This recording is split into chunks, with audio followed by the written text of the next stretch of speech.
From the North Shore to the South Shore. As Jeff Landry is now governor-elect. No one brings you more this election season than WDSU News. Breaking down the important issues on... Covering 173 local races, moderating 29 debates on the WDSU hot seat, instant results for 18 local propositions, and more live coverage with 11 reporters. She made it to Highways 90 and 182 in Raceland while trying to cross. She dead. She just don't know she dead. Alexis was killed. She was the 5th person to die here in less than 1 year.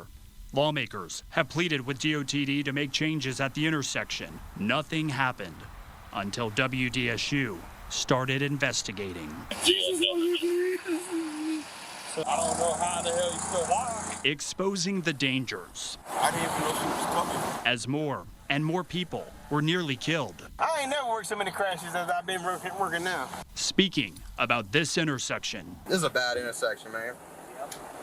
Yeah. I'll fix it one day. Our cameras capturing multiple close calls. And this is going to be it. Boyle says a $4.2 million construction job for a J-turn was just awarded. They will break ground in November, 1 year after our first investigation.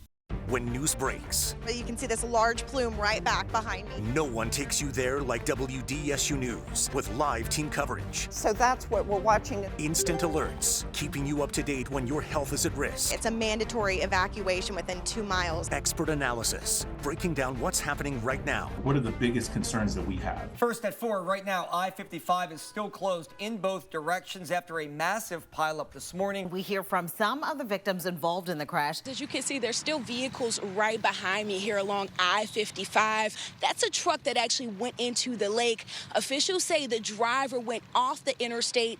Thankfully, he was able to escape. Let's go ahead and show you some of the incredible images and videos that were shared with us today. These were taken by people involved in the crash. You'll see cars completely engulfed in flames, others crushed when someone violently crashed into them. When heavy rains hit the metro, flooding streets, neighborhoods, and underpasses, WDSU News is there for you, tracking the storms and the street flooding. It stopped raining and it's still not going down. On the air and with instant reports from Storm Patrol 6. Water is still really coming up on people's property. With hurricane season around the corner, trust New Orleans' most accurate forecast team 10 years in a row. Is this an example of environmental racism? Unfortunately, it's a perfect example of environmental racism. A lot of tires, a lot of debris, and a lot of trash that's covered this area for well over a decade. Well, fast forward now to today. Look at this property now. It is completely unrecognizable as code enforcement has worked around the clock to try to clear this area as best as they can. A difference 48 hours makes. Mardi Gras, back at full strength. This is the way to live it up. As the parades roll, the bands play, and everyone celebrates. Hey, that's what it's all about. WDSU is your source for all things purple, green, and gold. On air, online, and on the WDSU Parade Tracker app. Sports reporter Kendall Duncan is live in Times Square, New York, covering all things Heisman Trophy. Kendall?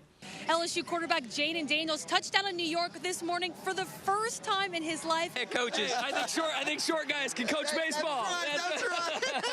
How much does this mean? Just embrace it. It's pretty special. I mean, Let's talk about the amount of people that tuned into this game. 9.9 million, record-breaking game. Sales were crazy. Tickets were more expensive to the women's game than the men's game. What do you think this does for women's basketball collegiately as a whole? And we talk about how it was even more viewed than the WNBA games.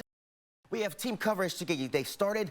Siddiqui is live in Jefferson Parish with more on their big changes and their staggered start.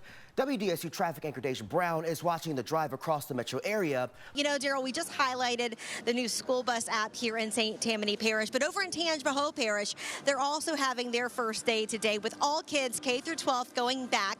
Now, kids on the North Shore, they're going to be going back on an AB schedule in Tangipahoa Parish this year. On December 18th, 1948, WDSU signed on for the first time as the first TV station on air in Louisiana. get a load of that crowd at St. Charles Street. It's a commitment spanning 75 years. Good evening, everyone. This is Alec Gifford reporting. All year, we look back at all of our history-making moments as WDSU marks 75 years.